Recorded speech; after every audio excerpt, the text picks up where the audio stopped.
A las plantas las endereza el cultivo, a los hombres la educación. Radio Impacto Bolivia.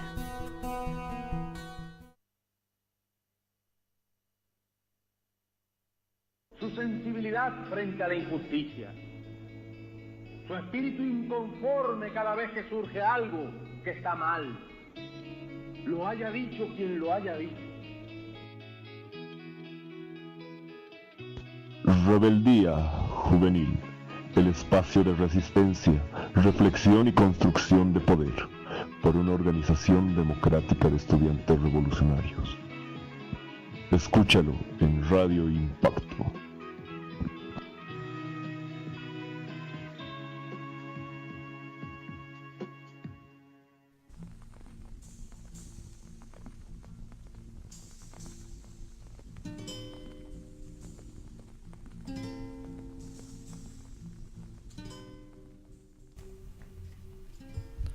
Tengan muy buenas tardes, oyentes de Radio Impacto.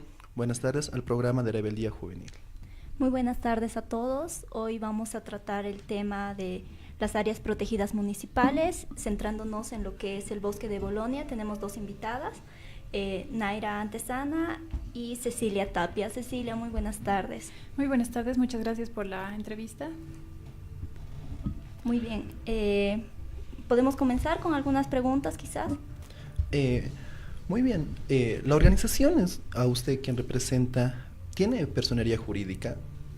No tenemos personería jurídica todavía. Nosotros somos un colectivo ciudadano que se ha organizado ya hace algunos años y está conformado por jóvenes y por niños, ¿no? Y también hay adultos y tenemos un guardaparque que es voluntario, que sería Yaguarnina. A ver, háblenos un poco de lo que es Jucumaris, de lo que se encargan, de lo que realizan, cuál es la iniciativa, cuál es el motivo también por los que ustedes se han organizado. Jucumaris nace por la necesidad de proteger un área protegida que sería el Bosque de Bolonia, y las actividades que se están realizando son de restauración, de limpieza, de reforestación, de riego, de atención cuando hay caso de incendios, por ejemplo, o avasallamientos. Es una iniciativa que parte, ¿no?, de poder conocer a todas las especies que existen dentro del área urbana en las áreas verdes. Ya, perfecto. ¿Cuál es la legislación o cómo es que ustedes están manejando la parte legal y tanto política dentro de la municipalidad? Porque entiendo que es un área protegida municipal. Entonces, ¿cómo es que están llevando a cabo todo esto, ¿no? O sea, ¿hace cuánto también? Tenemos nosotros la norma que nos rige como bolivianos, que sería la Constitución Política del Estado, y entre los derechos que tenemos serían derecho a un ambiente sano, pero también como ciudadanos tenemos deberes, y entre nuestros deberes están el de proteger y conservar también lo que es el patrimonio boliviano, que serían las áreas naturales. Tenemos también en lo que es la parte ambiental, sería la Ley 1333, que es nuestra ley de medio ambiente, que por ejemplo dentro de la ley y relacionada al Código Penal nos dice que hay una privación de libertad para aquellos que hagan incendio en áreas protegidas de 2 a 4 años, ¿no? O incluso es 1/3 más que se agrava cuando es un área protegida.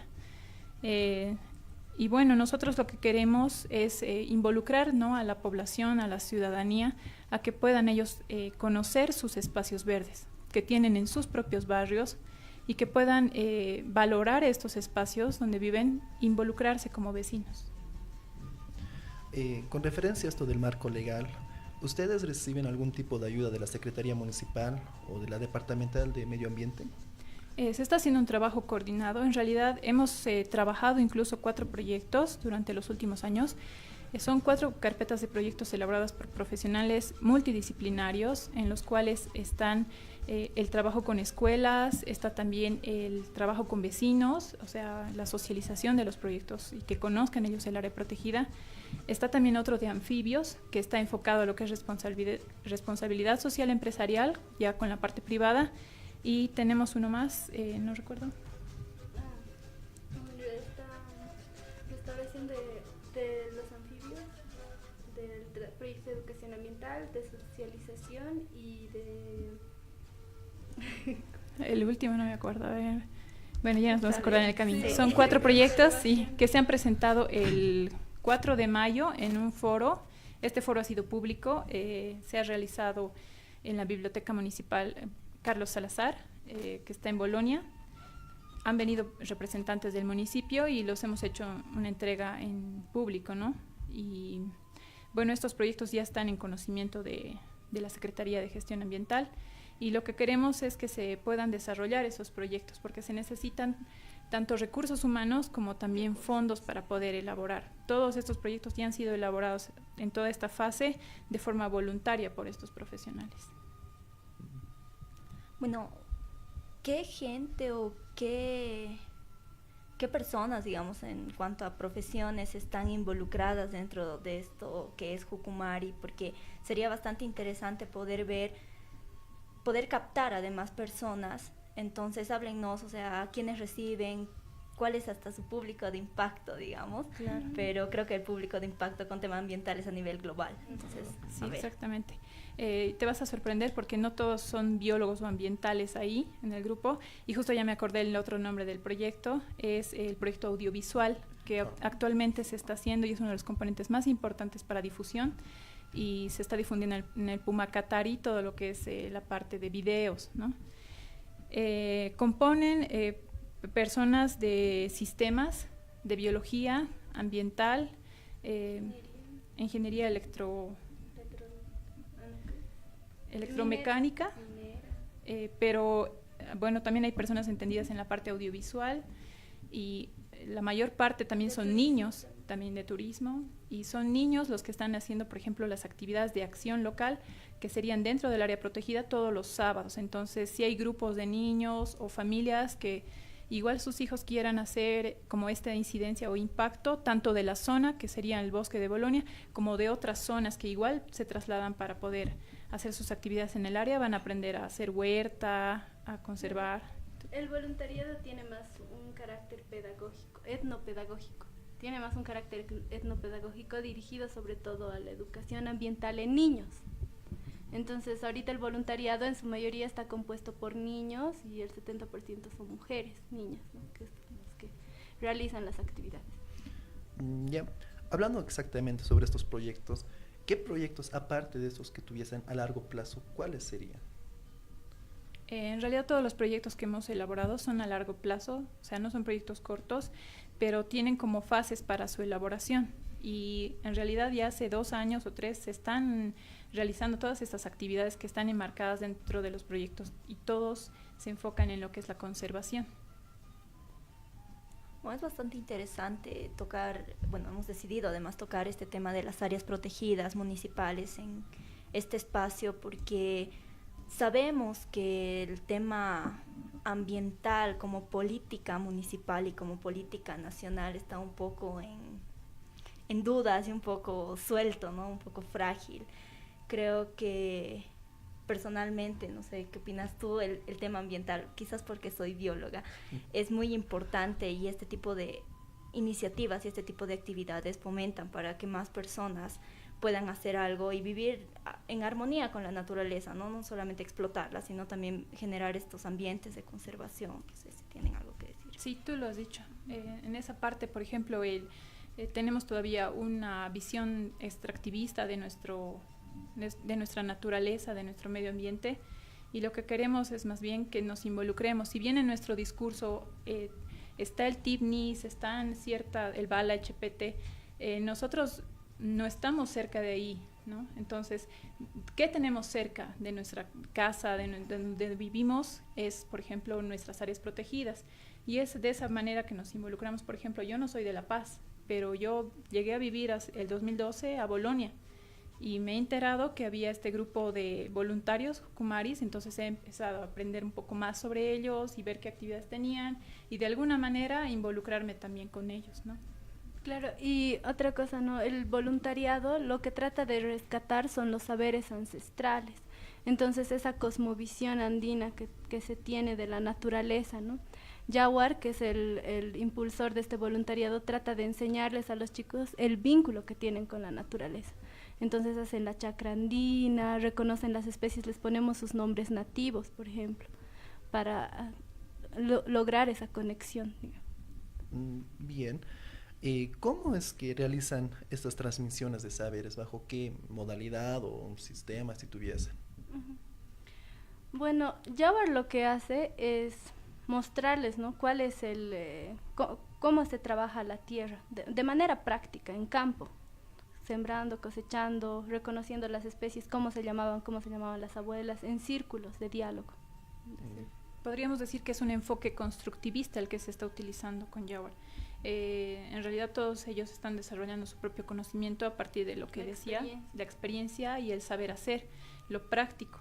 Entonces, por ejemplo, aprenden de plantas nativas como la muña, la caralagua y otras más que están en el bosque, porque el área protegida tiene 163 especies de plantas y 188 especies de animales. Entonces, incluso es sorprendente, ¿no?, que hay murciélagos, hay anfibios y se tiene una biodiversidad enorme en el área protegida porque es una de las extensiones más grandes que hay en La Paz.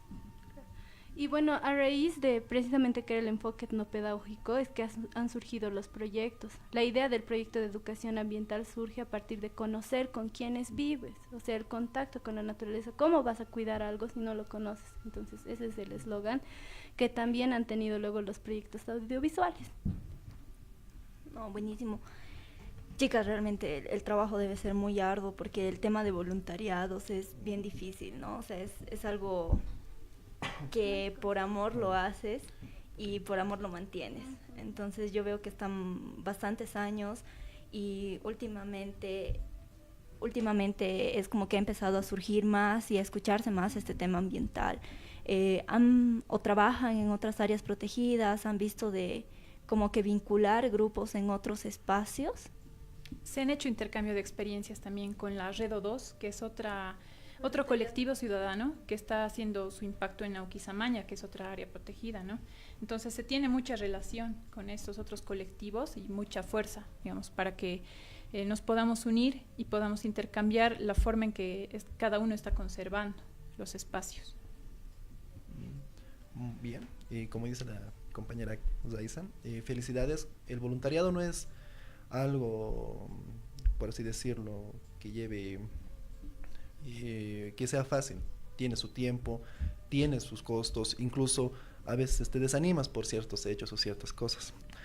Volviendo a esto, ¿qué es el chakra andino? ¿Es algo que me ha ocasionado curiosidad de eso? Es un huerto urbano que se construye a partir de, o sea, rescatando cómo es que lo armaban o cómo es que lo sembraban y cómo lo mantenían en el pasado los aymaras.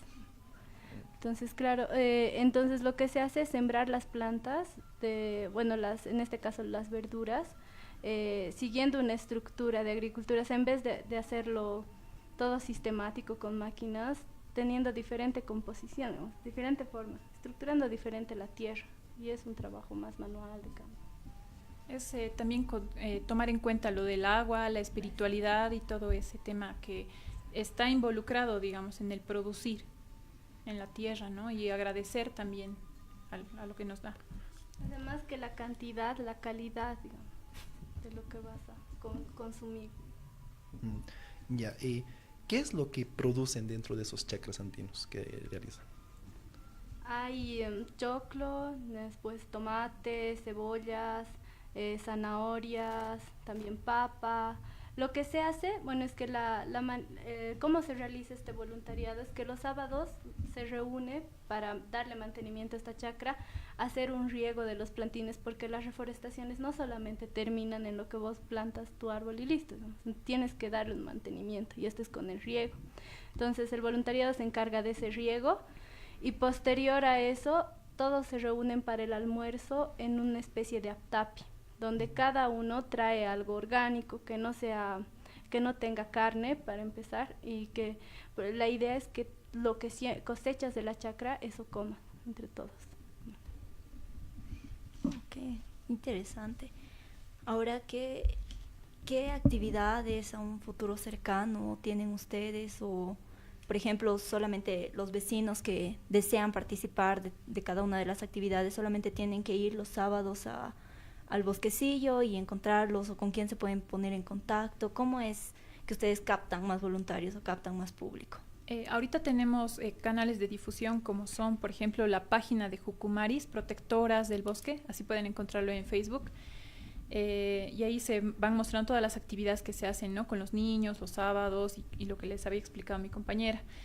Y también tenemos la página que hemos creado para el área protegida Bosque de Bolonia, que sería exclusivamente para mostrar lo que son la biodiversidad que existe, ¿no?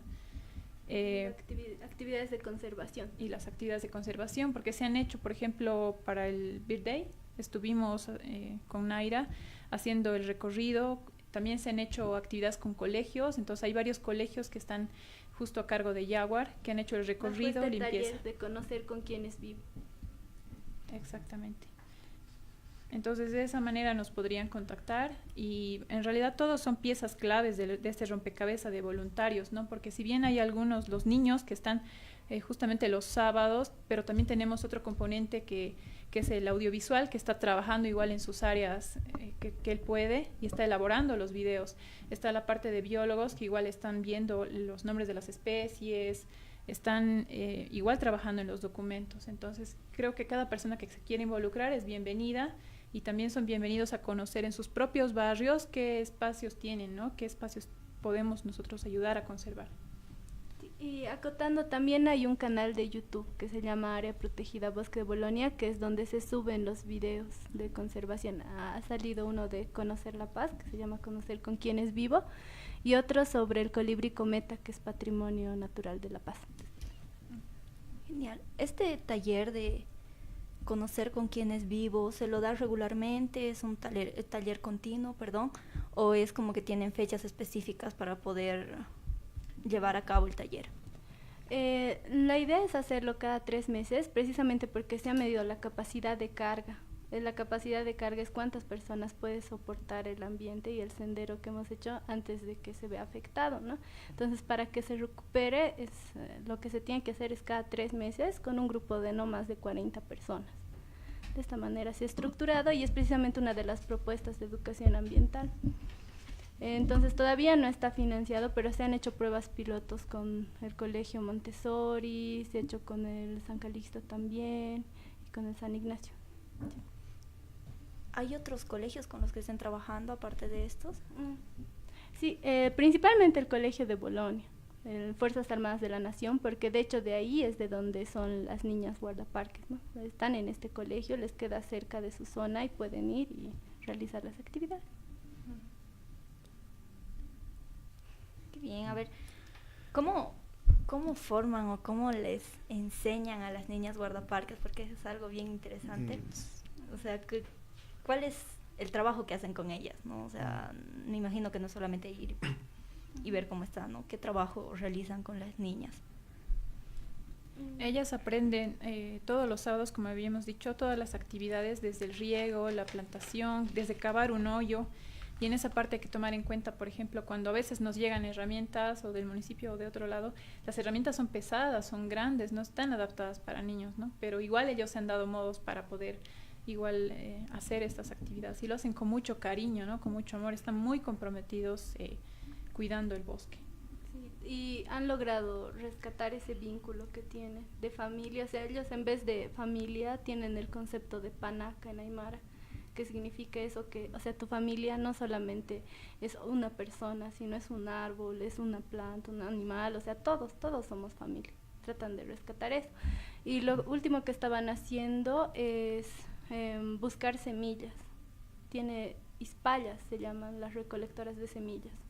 O sea, el Jaguar es el que se encarga de introducir este concepto de cosmovisión y demás a las prácticas que hacemos. Con nosotros por lo general se han hecho registros en campo, íbamos recorriendo el área, explicando, se han hecho herbarios para saber qué plantitas hay, se han dibujado las aves que hay en el lugar y se ha hecho una guía. Entonces eso. Muy bien. Dijeron o mencionaron, mejor dicho, que reciben maquinaria o equipos.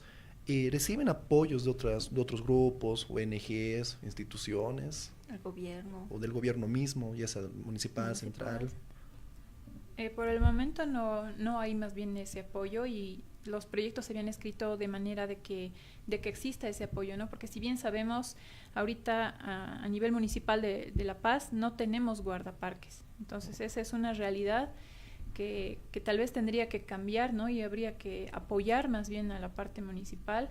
Gracias a Dios, Bolonia y también Auquisamaña tienen sus guardaparques voluntarios, que serían La Redo 2 y Jucumaris, pero hay una preocupación alarmante de otras áreas por los avasallamientos, por los incendios que ocurren, ¿no? En esta época también. Sí, y bueno, la unidad de áreas protegidas, sí, hasta el año pasado habían guardaparques y nos han donado herramientas para lo que es las reforestaciones, y en las campañas de reforestación también han ayudado con hidrogel y los plantines, ¿no? Con donación de plantines.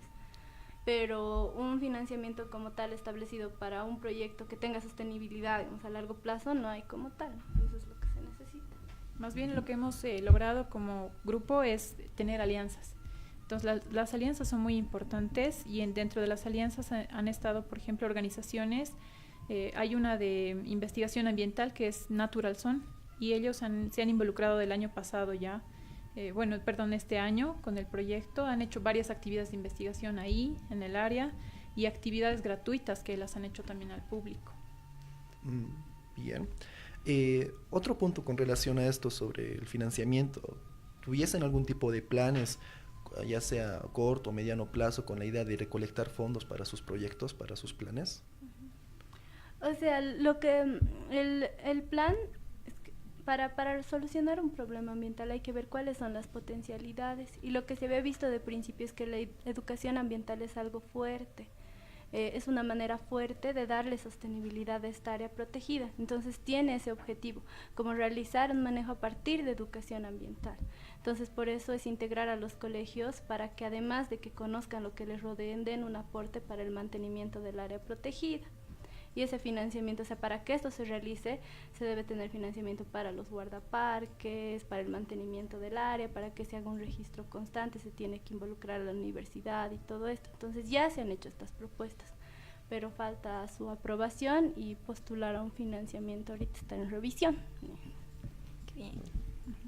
Qué bien, bueno, tenemos tanto para hablar del área protegida, porque mientras vamos hablando creo que van surgiendo más y más cosas.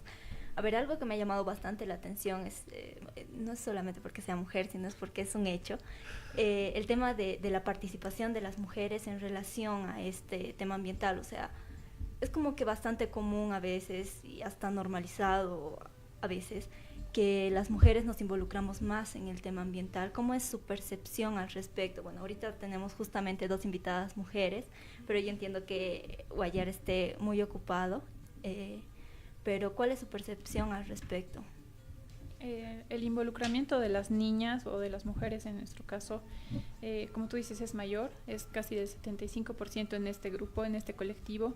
Y Jaguar también lo reconocía, ¿no? En algunas oportunidades que hemos tenido de conversar, él decía, se llama el grupo Jucumaris Protectoras del Bosque, o sea, en plural para referir, y en femenino para referirse a todas estas niñas que están también trabajando, ¿no? Dentro del área. Creo que es esa sensibilidad, ¿no? Que nos llama a tener que cuidar también nuestro entorno como mujeres, y nuestro rol en la naturaleza. Creo que ha sido siempre ese rol de cuidado, de protección. Sí, o sea, el nombre de Jucumaris, Jaguar nos contaba que se debía que en cuanto a los Jucumaris, la hembra y la madre es la más aguerrida y la protectora. Entonces todas las chicas que estamos dentro del voluntariado somos unas guerreras, ¿no? Entonces ese concepto trata de impartirlo a las chicas para que tengan también esa seguridad. Y bueno, yo pienso que sí se tiene un concepto de equidad dentro del voluntariado desde el momento en el que ves a todo como tu panaca, porque ahí no hay jerarquías, y las jerarquías son lo que generan divisiones también. Entonces eso, si lo ves integral, todo bien. Bueno, muchísimas gracias, chicas. Vamos a ir a un corte de publicidad y luego continuamos hablando más de lo que es el bosque de Auquisamaña y lo que es el voluntariado Jucumaris. Muchas gracias.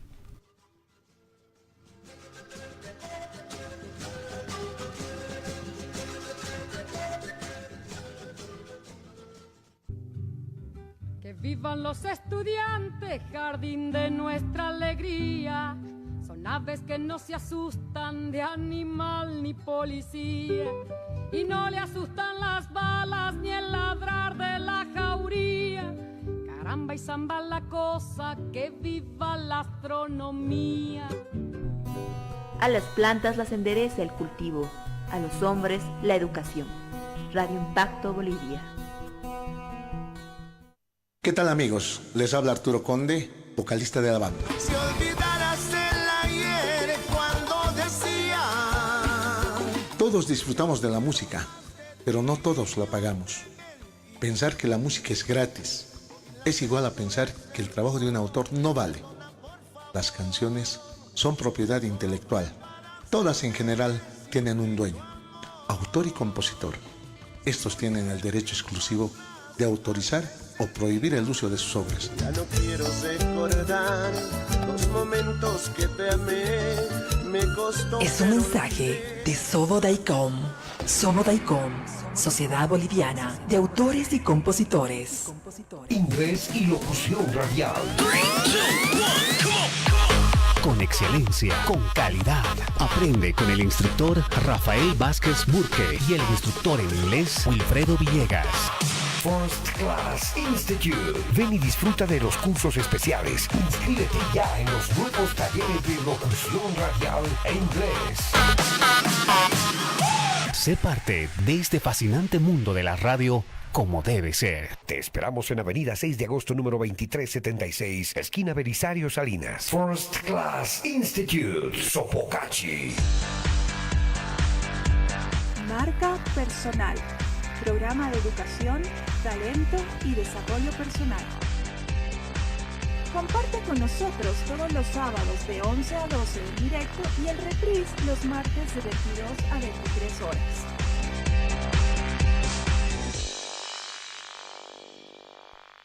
Rey Porky, porque la parrilla sabe mejor. Pasarás un buen momento en familia y amigos y con la mejor hamburguesa a la parrilla, con un sabor inigualable.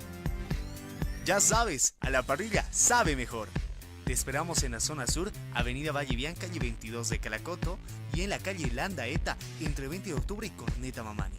Rey Porky, lo mejor de lo mejor para ti. Hola amigos, soy Víctor Hugo Gironda, director del grupo Chacana. Vivimos tan deprisa.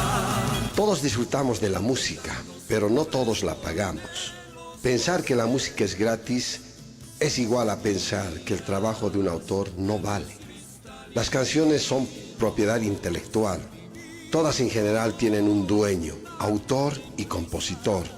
Estos tienen el derecho exclusivo de autorizar o prohibir el uso de sus obras. La vida tiene dos caras, como la moneda.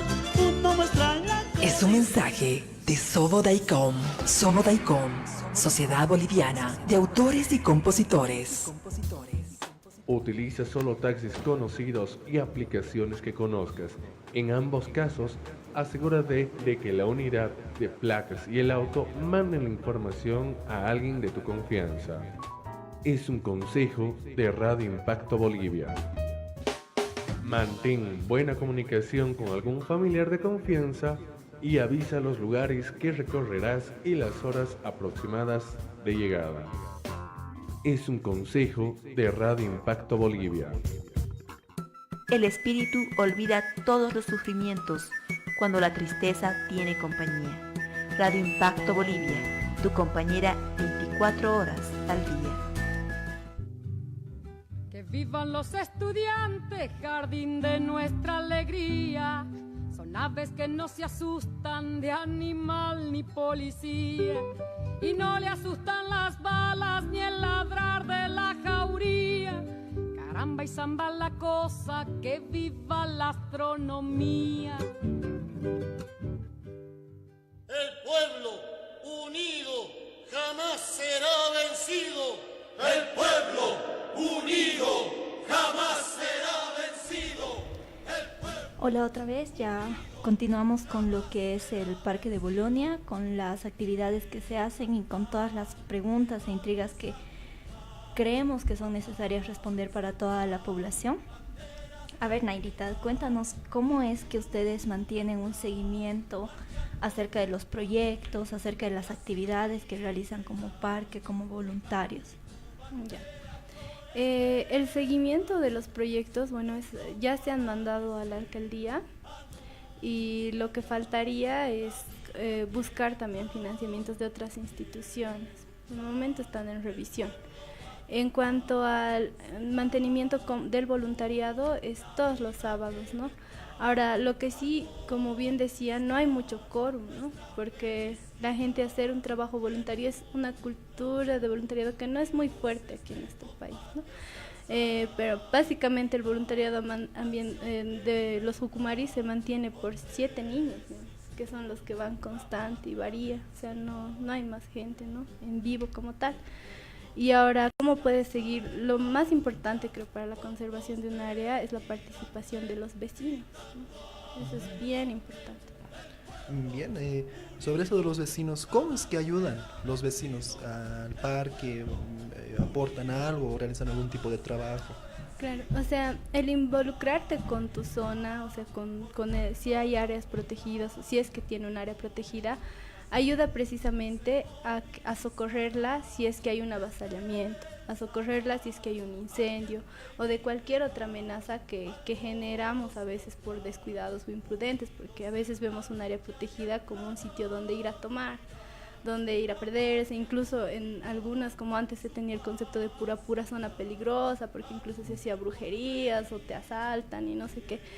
Entonces, al ser vecino, tú puedes hacer esas denuncias a la unidad de áreas protegidas. Incluso hay una línea gratuita que es la 214, donde tú llamas y puedes hacer una denuncia. Y si eres vecino, al instante, si mandas una foto, un video, van a irte a socorrer los bomberos y demás. Recién nomás hace 2 semanas hubo un incendio en Nauquisamaña, por ejemplo, donde se ha quemado casi 300 metros. Y ha sido por un vecino que ha denunciado que se ha podido controlar. Y en Bolón igual, ¿no? O sea, tiene muchas amenazas las áreas protegidas. Ese tema del ir a beber áreas protegidas o encontrar, bueno, también considero que por eso no está abierta 24/7. ¿En qué horarios la gente puede ir a visitar, digamos, el bosquecillo de Bolonia? ¿En qué momento es más propicio para poder realizar actividades o para poder estar? Esa es una de mis preguntas. Bueno, se abre los martes y jueves desde las 2 de la tarde hasta las 5, que es donde participa el voluntariado. En época de clases, como la mayoría de los chicos están en colegio, entonces a veces no es muy constante la asistencia de estos chicos, pero está abierto en ese horario. Y el otro horario es el sábado, desde las 9 de la mañana hasta las 5 de la tarde, donde pueden venir a realizar las actividades de riego y las que hemos mencionado de la chacrandina y demás. Dentro del área protegida, ¿permiten, por ejemplo, mascotas? ¿La gente puede ir con sus perros o es como que un poco restringido por el tema también de la biodiversidad? Porque a veces sueltan a sus perros, digamos, y van y se comen todo lo que encuentren. Exacto. Pero, ¿cómo es esto? Precisamente hemos hecho un reglamento que está al inicio del área protegida, es un panel donde está prohibido el ingreso de mascotas si no están con correa. Pueden entrar con correa. Sí, porque como tú dices, una de las amenazas de las áreas protegidas municipales en nuestra ciudad son los perros asilvestrados o los perros que cría la gente que tiene sus lotes o avasallan, ¿no?, un área. Entonces es un peligro. Y se ha reducido harto la población de vizcachas, por ejemplo, en Bolonia. Y en general en La Paz está en peligro la especie. Yeah. Y hablamos técnicamente sobre las actividades, aparte de ser chacrandino, ¿se puede hacer otras actividades como decir picnic o paseo con la familia o con los amigos? Claro, la regla, digamos, para entrar al área que hemos puesto como Jucumaris es no llevar cosas que no sean degradables, porque tenemos también nuestro lugar donde hacemos compost. Entonces cualquier producto orgánico sí puede ingresar, pero un día a la semana que no consumas plásticos o cosas que tengan esto, entonces aporta medio ambiente. Y sí se puede llegar a hacer picnics, paseos, incluso si se avisa con tiempo a Jaguar, que es el encargado, se puede hacer visitas guiadas. ¿Cuáles serían las principales amenazas que tienen como área protegida? ¿Cómo es que ustedes están combatiendo esto? ¿Están manteniendo, por ejemplo, están evitando el ingreso de personas dentro del área que puedan lotear o puedan hacer, bueno, como en otras áreas protegidas lo han hecho, ¿no? El tema de la urbanización es bastante fuerte. Precisamente, o sea, las amenazas, la más importante creo que son los avasallamientos. Los avasallamientos son lo que más han reducido la superficie de las áreas protegidas en general en La Paz, y en Bolonia eran 233 hectáreas, y en la última zonificación que hicimos para ver los límites útiles eran 133. Entonces los avasallamientos son una de las amenazas más fuertes. Las mascotas, o sea, el control, la falta de control de nuestras mascotas, precisamente de estas personas que se asientan dentro de las áreas protegidas, afecta a la biodiversidad, porque se ha reducido mucho la población, sobre todo de vizcachas y mamíferos pequeños. Después, los incendios, porque al ser un ecosistema de valle seco, es muy propenso al fuego durante la época seca, de invierno. Entonces cualquier chispa desencadena un incendio terrible, ¿no? También que vengan personas a beber y tomar. Bien. Sobre este tipo técnicamente de avasallamiento en el ámbito jurídico, ¿tienen algún equipo legal, algún abogado que las asesora, quien controla que no haya irregularidades ilegales o algún tipo de problema legal? Como voluntariado, creo que hay un voluntario que es abogado, ¿ya? Pero en cuanto a la alcaldía es a la que se recurre, digamos, cuando hay estas situaciones. Si hay un avasallamiento, por ejemplo, el año pasado había un señor que tiene una propiedad privada dentro del área protegida y quería construir un condominio. Ahora, según la ley de uso de suelos, si está en categoría P2, tu propiedad privada está dentro de un área protegida, no puedes realizar ninguna construcción, solo puedes hacer actividades de conservación. Entonces hemos hablado con la alcaldía, con la unidad de áreas protegidas, que precisamente la jefa de áreas protegidas es abogada. Entonces se ha hecho un juicio contra este señor, que había tenido años este juicio, donde no se le ha cedido el cambio de uso de suelos y se ha evitado que construya. ¿Y la alcaldía denota interés o cuando existe este tipo de problemas actúa rápidamente o hay que hacer trámites y todo un problema burocrático? La unidad de áreas protegidas ha sido bien eficiente en cuanto a venir a socorrernos cuando veíamos un avasallamiento o un incendio. Sí hemos trabajado con la unidad como tal. El problema yo creo que es que entre las secretarías no hay mucho diálogo, no conocen mucho lo que hacen una y otra. Entonces por eso la Secretaría de Uso de Suelos a veces aprueba un catastro y se construye algo cuando la unidad de áreas protegidas está velando que no se construya. Entonces falta. No hay coordinación. Exacto. ¿Y cómo están viendo este tema de los límites del área protegida, ¿no? O sea, ¿hay algún tipo de acción que se está haciendo al respecto, quizás hasta ampliar algunos espacios? Precisamente el tema de los límites se ha visto en el sentido de que se ha perdido casi 100 hectáreas, ¿no?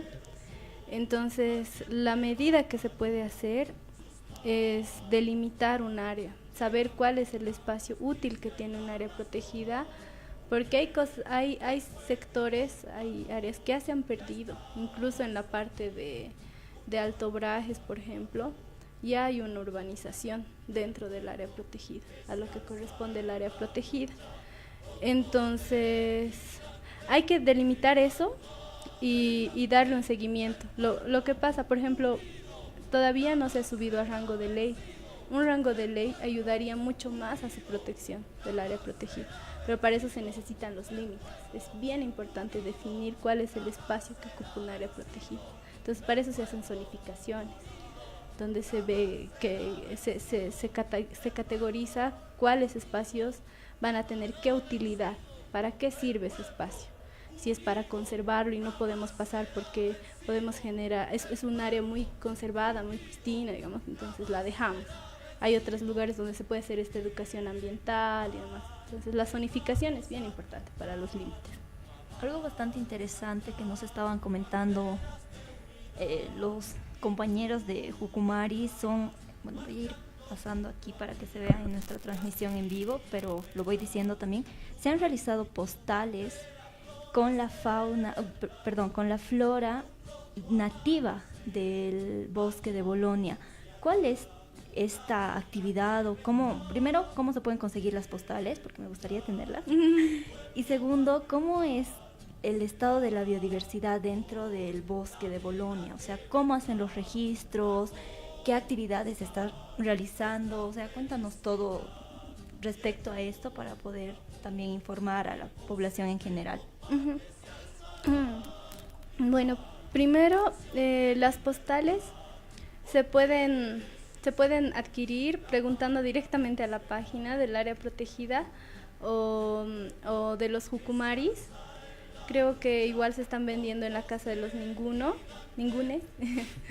Y bueno, de manera personal, si visitan el área protegida, igual se las puede adquirir. Están a $2.50 de manera individual y son una colección de 10 postales, que lo que reflejan son la vegetación más frecuente, la más vista dentro del área protegida y la más bonita ornamentalmente, digamos. Y ¿cómo se hacen los registros? Bueno, de principio, lo que se han empezado a hacer registros con los niños, haciendo senderos, caminando dentro del área protegida y viendo qué especies había, aprendiendo a identificar, reconocerlas. Por otro lado, otro voluntario, durante el 2016, él es ingeniero metalurgista, pero se compró el libro del Valle de la Paz y amaba su cerro porque él vive en Bolonia y recorrió las 233 hectáreas y ha registrado todo lo que veía y lo ha identificado con ese libro. Y a raíz de eso lo ha publicado precisamente. Es un libro que lo ha publicado, que ahorita lo ha entregado al municipio, al alcalde, a la unidad de áreas protegidas, y está como una guía de referencia para los niños dentro del área protegida. Y bueno, en su libro también ha presentado los límites oficiales. Para esta última parte hemos colaborado con otra compañera en definir los límites del área protegida útiles, porque precisamente este libro lo que solicitaba era que se suba a rango de ley la conservación del área protegida, porque esto le daría más peso legal, ¿no?, para que se eviten construcciones. Y eso. Esto sobre la zonificación que estaba mencionando, que es algo indispensable para que el parque sea elevado a rango de ley. ¿Qué recursos necesitan?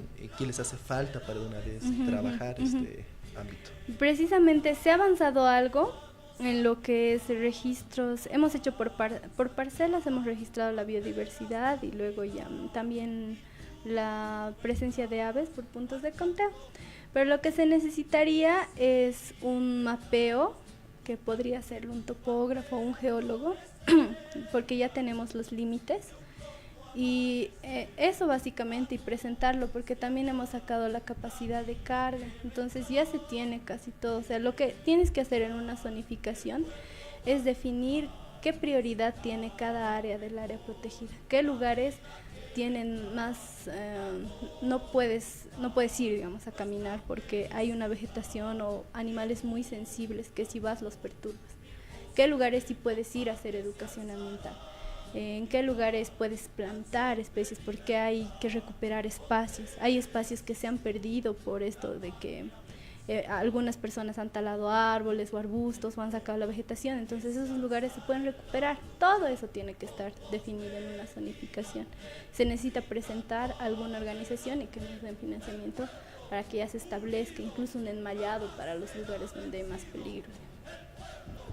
Bien, con referencia a esto de la organización, ¿ya tienen la idea a qué organización presentar o están esperando tal vez que alguna organización se presente? De un proyecto sí estábamos pensando con una organización, pero todavía no es nada fijo, todavía estamos viendo. ¿Qué otras instituciones o empresas o incluso personas individuales están colaborando, digamos, para la conservación del bosquecillo? Hablaban de Natural Zone. Realmente, ¿cómo se puede colaborar para que esta iniciativa, para que este trabajo de tantos años se mantenga y además se refuerce? Lo que habíamos pensado también es incluir a la universidad. Hay ya un convenio donde se puede hacer pasantías y ahí se puede hacer lo que es una investigación, en el caso de los biólogos, y ahí también soy bióloga, o si no, y al mismo tiempo que haces tu investigación o trabajo dirigido, puedes participar como guardaparque voluntario, ¿no? Entonces, lo que se ha propuesto también en esos proyectos es un convenio precisamente con la carrera de biología para que se toman con el nuevo pensum los créditos extras, donde se pueda realizar estas actividades de guardaparques voluntarios. Por otro lado, la universidad de manera independiente con una materia en la carrera de Francisco Saavedra, que es restauración de ecosistemas, están realizando este semestre actividades. Les hablábamos de una propuesta de anfibios, ¿verdad? Esto es de restauración ecológica de los anfibios. Entonces lo que se está haciendo es una laguna artificial a la que ya está participando estos estudiantes de la maestría, y su propuesta era también hacer un vivero. Y por otro lado, la población en general puede ir a participar los sábados de las actividades porque siempre hay mucho que hacer y pocas manos. Entonces están invitados de 9 a 5, pueden asistir, riego, siembra de verduras, registros de fauna y así. Bueno, de verdad el trabajo es increíble, es arduo, me parece muy interesante este tipo de vínculos y de conexiones que se están realizando con varias instituciones. La universidad siempre debería tener la prioridad de apoyar, ¿no?, a su municipio, apoyar a su país, porque es como un pequeño reflejo, creo, es como un pequeño ejemplo de lo que tendría que ser el país, y definitivamente el apoyo de la universidad, de los universitarios en temas ambientales es muy escaso, ¿no? O sea, es como que ambiental, bueno, ingeniería ambiental, biología, que se encarguen, pero es un tema bastante más complejo y bastante más sinérgico, ¿no? Exacto. Es que muchas veces o lo asociamos, esto de las áreas protegidas, algo externo, hasta incluso el Bala o el Chepete son algo que no enfrenta nuestra realidad inmediata. O sea, hay espacios verdes, pero no los vemos como algo vivo, o sea, no vemos a nuestra ciudad como algo vivo, además de el cemento, los edificios que existen. Hay vida que está a nuestro alrededor, que está interactuando con nosotros y no la conocemos. Sí, justamente como dice Raiza, el papel de la universidad tiene que ser fundamental, ya que somos el reflejo de lo que es el Estado, somos lo que el Estado va a producir, y de aquí a un tiempo también somos el futuro. Y en ámbitos o en temas específicamente naturales, es verdad, la universidad e incluso la misma sociedad no tienen un interés, por así decirlo, de apoyar o de siquiera aportar económicamente mínimamente. Lo pasa, y como dice Raiza, que se encarguen los ingenieros, los biólogos o alguien que tenga un poco de dinero. Vas de mendigo a buscar de un boliviano hasta un aporte grande. Eso es algo que había que cambiar en nuestra realidad social principalmente. Sí, justamente hemos querido tocar este tema de las áreas protegidas porque vemos que sí, políticamente, o sea, el ambiente, nosotros creo que somos bien políticos, estamos bien metidos en política. Entonces el tema ambiental políticamente en nuestro país está crítico, ¿no? O sea, es crítico y trágico, no es solamente crítico. Eso exactamente, porque hablan de, como se dice en el gobierno, por el desarrollo de nuestro país tenemos que sacrificar áreas. El TIRMIS es un ejemplo que estaba leyendo hace tiempo o ayer justamente sobre esto de la comisión que ha llegado del extranjero para revisar exactamente qué problemas hay en el TIRMIS, si es o no es necesario. Y justamente es un problema, un mal ha llegado aquí en nuestra sociedad sobre los cocaleros que vienen, los colonos, y dicen que no, que tenemos que plantar la hoja sagrada. Y bueno, eso ya es ámbito especial, pero tenemos yungas, tenemos el chapare, quieren producir más allá, más acá, y es algo que no se puede viabilizar. Es que es un concepto errado que tenemos de la naturaleza o de cómo conectarnos con ella. Por ejemplo, las mesas, o sea, yo sé que es algo tradicional, pero a veces terminamos ensuciando mucho más las zapachetas que el vínculo que queremos formar. Sí, es increíble, ¿no? Cuando a veces tú quieres naturaleza y quieres preservar o quieres quieres agradecer a la Pachamama y le vas a lanzar un montón de latas y plásticos. Y creo que es justamente lo que pasa con las áreas protegidas municipales, ¿no? Tenemos que generar políticas. Creemos que son basurales. Exacto, son lugares donde vas a hacer tu brujería o vas a lanzar un cuerpo, ¿no? Y eso es curioso, o sea, voy a defender a la Pachamama, doy gracias a la Pachamama y sacrifican una llama, o sea, es bien irónico la le hacen ironía. tomar un halconcito. Sí, o sea, es bien la ironía. Y hablando también de este tema sobre los principios éticos morales, nos referimos al artículo 8 de la Constitución, que es el summa camaña principalmente, o sea, los 25 postulados del vivir bien, y vemos que en nuestra sociedad de esos 25 postulados es difícil una aplicación del todo. Obviamente hay postulados como el saber vivir, saber comer, saber danzar, saber beber, incluso esto de que es un postulado principal de la protección de las semillas, que es lo que aparentemente su organización está realizando, la producción de semillas, en un ámbito obviamente natural, porque esto también es social. Nos referimos al cuidado de nuestros hijos, enseñarles qué es importante, qué está mal y unos valores. Pero aquí mismo vemos los valores que solo favorecen a unos cuando les conviene, y esas personas que les conviene son justamente que se aprovechan de esta situación, de decir yo vengo del campo, yo sé qué es esto y quiero hacer mis cosas acá. No se puede técnicamente. Sí, o sea, igual el concepto de utilizar los recursos, yo creo que es necesario, pero la cuestión es saber cómo utilizarlos.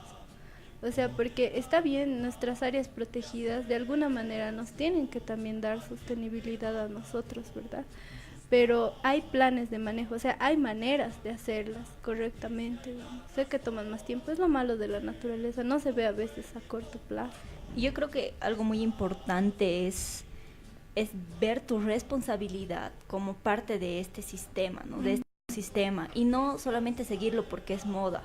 Me parece muy increíble que ahora se esté poniendo de moda, y lo digo así porque se está poniendo de moda el tema ambiental, se está poniendo de moda el no usar bombillas, se está poniendo de moda el no usar plástico, y creo que es la moda más increíble que ha surgido en la historia de la humanidad, porque es la única forma en la que a través de una moda estás conociendo tu verdadera responsabilidad ambiental, ¿no? O sea, no basta solamente con no usar una bombilla, deja de comer un chupete, deja de tomar agua en botella, o reutilizar tu botella de alguna forma y aportar un poco más, ¿no? O sea, está surgiendo igual esta línea del veganismo, de los vegetarianos, que me parece increíble, pero tiene que tener un sustento del por qué lo estás haciendo, ¿no?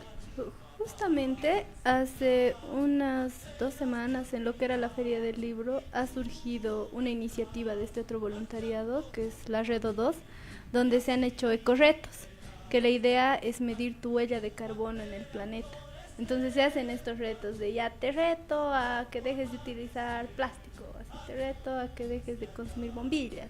Son iniciativas que llaman la atención de los jóvenes, porque puedes subir tu foto con tu hashtag y demás, pero ya mal que bien estás haciendo algo bueno, ¿no? Aunque sea por moda. Claro, sea por moda, algo haremos por el planeta, ¿no? Porque sí, esta es una moda que aunque incomode, está haciendo algo útil por el planeta. Con el hashtag por ahí la tierra. Exacto, hay que aprovechar porque también, o sea, las sociedades son dinámicas y hay que también adaptarse a ese dinamismo, digamos. O sea, no puedes decirle a un joven que no utilice su celu, que no suba sus fotos, pero que lo haga de manera consciente. Incluso hay páginas que donan árboles, o sea, buscadores de Facebook, que por cada búsqueda creo que donan árboles para reforestar, por ejemplo. Sí, eso es lo que decía justamente Teresa, es la moda o la fiebre social del momento en donde te dicen, si no haces esto estás del siglo pasado, o no eres actual, y los jóvenes por aparentar ser algo, ser alguien, o demostrar algo a cierta persona, a cierto grupo de personas, lo hacen, sin importarlo. Y tal vez sería aprovechar este momento para concientizar, no solo en La Paz, sino en otros departamentos, porque, un ejemplo, La Paz es obviamente un sector árido, pero con el trabajo hacen que sea verde. Claro, incluso en La Paz hay más de 200 especies de aves diferentes, y qué mejor conocerlas que en las áreas protegidas, o hacer algo. Y generar además este amor, creo, este amor conexión. y conexión con tu espacio, ¿no? Con tu tierra, con tu lugar. ¿Quién cuenta más historia de un lugar que su ecosistema, que son los árboles, las plantas que están antes de que estuviéramos nosotros aquí? Sí, y eso sí, allá en donde yo vivo, en Oruro, es cierto, hay interés, pero la mayoría, o por lo menos la alcaldía, se preocupa de venir, podar el césped, hacer algunos detalles por algunas fechas, digamos el aniversario de Oruro, 1 de noviembre o 10 de febrero, van a la plaza principal, le ponen un quirquincho ahí bien adornado, se van, el quirquincho se muere hasta el año otra vez. La misma historia. Sí, es que tenemos un concepto errado. Bueno, muchísimas gracias, Naira, de verdad ha sido una entrevista muy útil. Gracias a todos nuestros oyentes por acompañarnos, por seguirnos. Recuerden que mañana tenemos el reprise de este programa a las 10:30 de la noche. Y pueden encontrarnos, bueno, en distintos lugares, por Facebook, por YouTube. ¿Quieres decir? Por Facebook nos pueden encontrar en la página de Poder por una